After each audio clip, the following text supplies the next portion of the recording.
Hi, wish you are doing well. Welcome to Teach English with Passion. We are back with a new video and a new topic.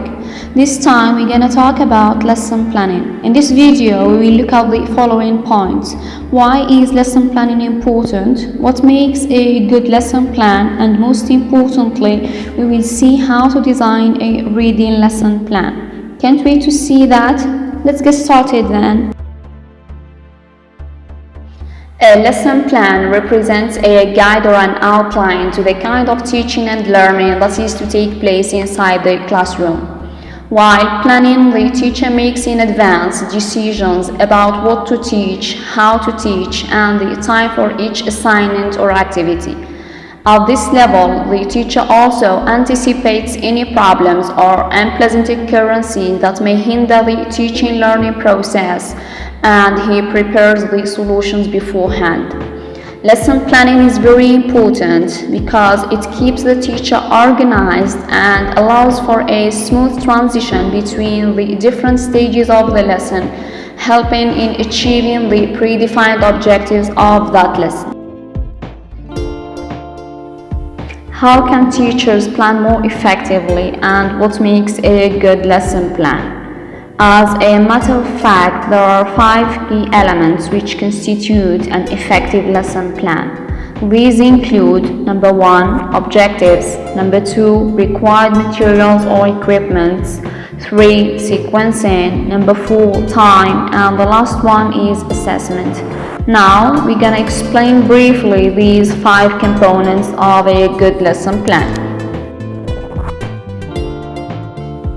The first thing the teacher needs to consider while lesson planning is objectives. They represent what learners will gain in terms of knowledge, skills, and attitudes after being exposed to a given content. While lesson planning, the teacher needs to keep in mind that objectives should be SMART, i.e., they should be specific, measurable, achievable, relevant, and time-bound. The second element is materials.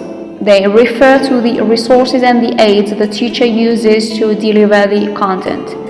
The choice of materials depends mainly on the nature of the lesson, and they vary from one lesson to another. The third component of a good lesson plan is sequencing. While lesson planning, the teacher needs to think about the different stages of the lesson, and he needs to set the order in which the activities occur in that lesson. Another important factor to plan is time. The teacher needs to estimate carefully how long each part of the lesson takes, and accordingly he sets the different activities of that lesson. The last element in lesson planning is assessment.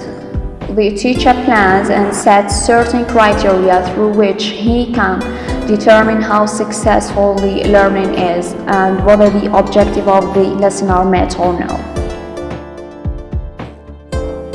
Since teachers, mainly novice ones, find lesson planning very frustrating and they keep asking about some models of lesson plans, I have decided to share with you some samples of lesson plan templates. The first sample shown here represents an example of a simple and a non-detailed lesson plan. The upper part of the lesson plan template includes some basic information to be filled in with the teacher. So the teacher writes the title of the unit and the sequence, the level of learners he or she teaches, and the lesson's date. Then he moves on to identifying both the materials and the objectives of the lesson. As we have already mentioned, materials vary from one lesson to another, and planning objectives should be done in a very careful way. The next step the teacher needs to do is to explain the procedure of work. So the teacher identifies the phases of the lesson and the teachers and learners' roles at each stage, setting the time specific for each phase. The last part of the lesson plan includes reflections.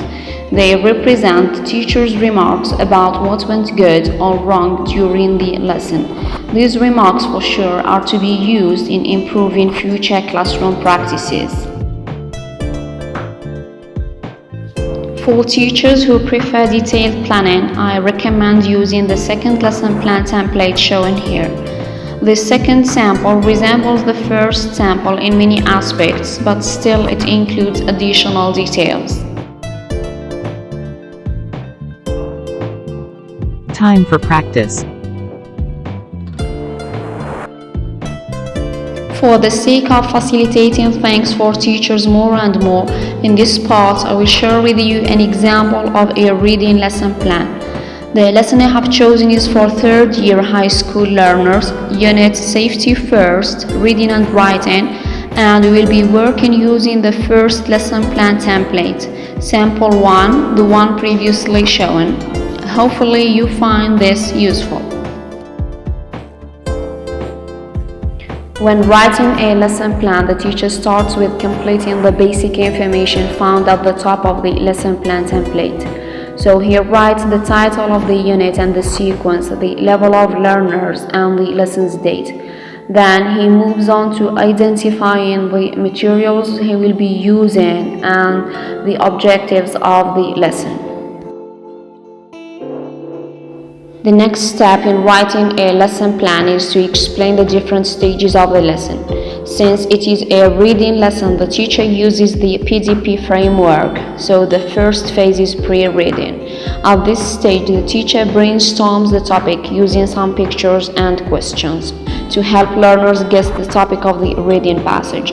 Learners in turn interact with their teacher, predicting the topic of the reading passage. All the details are shown here on the lesson plan. The second step in the lesson is during or while reading. Learners here explore the reading passage to do a number of activities. Note here, in learner's roll column, I didn't write all the key answers to the activities suggested. By the way, you can download both this lesson worksheet and a lesson plan template using the links in the description box below. At the post-reading phase, the teacher sets learners to discuss in pairs the advantages and drawbacks of advertising. Learners take sides, arguing either for or against advertising, then they have a class debate about the topic. That's all for today's topic. Hopefully you find it helpful and useful. If you have any questions, suggestions, or topics you want me to deal with, leave a comment below. If you like the content of the video, subscribe now and share the video with your colleagues. Stay tuned. Have a nice day. Bye.